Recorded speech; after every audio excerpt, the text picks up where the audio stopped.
मरने से पहले भूत बनना बेवकूफ़ी है। मौत एक दिन सबको आएगी, लेकिन लोग जीते हैं, नए कपड़े पहनते हैं, शादी ब्याह करते हैं, बच्चे जन्म देते हैं, उनको मालूम है मर जाएंगे।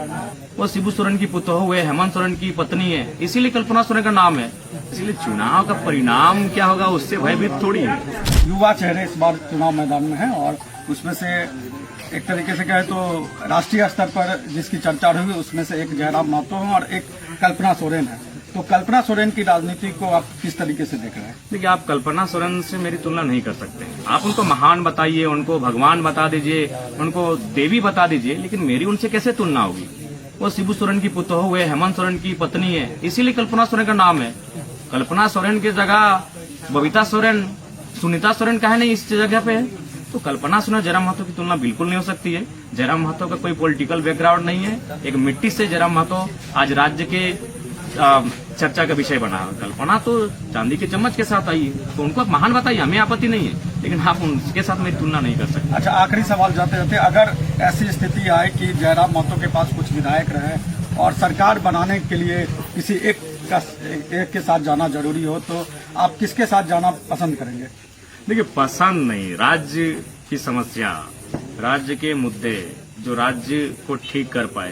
देखिए, हमारे हिसाब से हम लोग अपने दम पर चुनाव लड़ रहे हैं। राज्य की जनता से भी अनुरोध कर रहे हैं कि वो हमें बहुमत देने का कष्ट करें, कार्य करें, और नहीं तो एक स्ट्रांग ऑपोजिशन की भूमिका रहेंगे। देखिए, मरने से पहले भूत बनना बेवकूफ़ी है।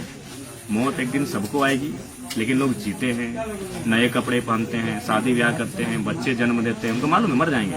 इसलिए चुनाव का परिणाम क्या होगा उससे भयभीत थोड़ी है। चुनाव जीतने के लिए मैदान में आए हैं और जीतने के लिए संघर्ष कर रहे हैं। मैं अपना ये बड़ाई नहीं कर रहा हूँ, लेकिन पूरे झारखंड में आप किसी लीडर को उठा के ले आइए, 2 बजे रात तक कोई कैंपेन नहीं करता है।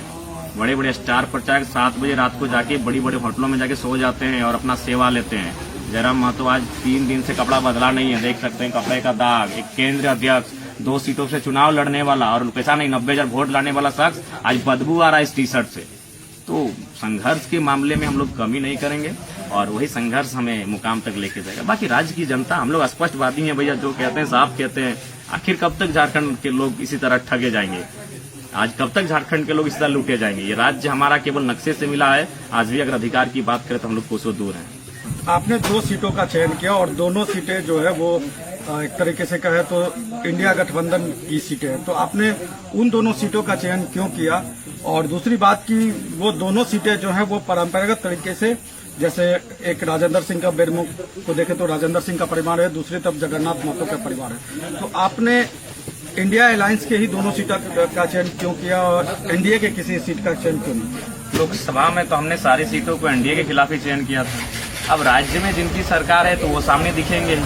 लोकसभा में तो किसी ने सवाल हमसे नहीं किया कि आप जिन सीटों पे प्रत्याशी दिए हैं, हजारीबाग, रांची, धनबाद, आप खुद गिरिडीह, वो एनडीए की आप सीटें हैं, आप इंडिया के खिलाफ क्यों नहीं लड़ रहे हैं? तो देखिए, ये चुनाव है। लोकसभा में हम किसी और के सामने थे, विधानसभा में हमारी सीटें किसी और के सामने हैं। हम अगला को नहीं देखते, हम अपने आप को देखते हैं कि हम वहाँ कहाँ बेहतर करेंगे।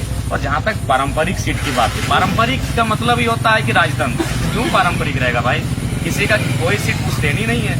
लोकतांत्रिक देश में ये शब्द होना ही नहीं चाहिए कि किसी की पारंपरिक सीट है।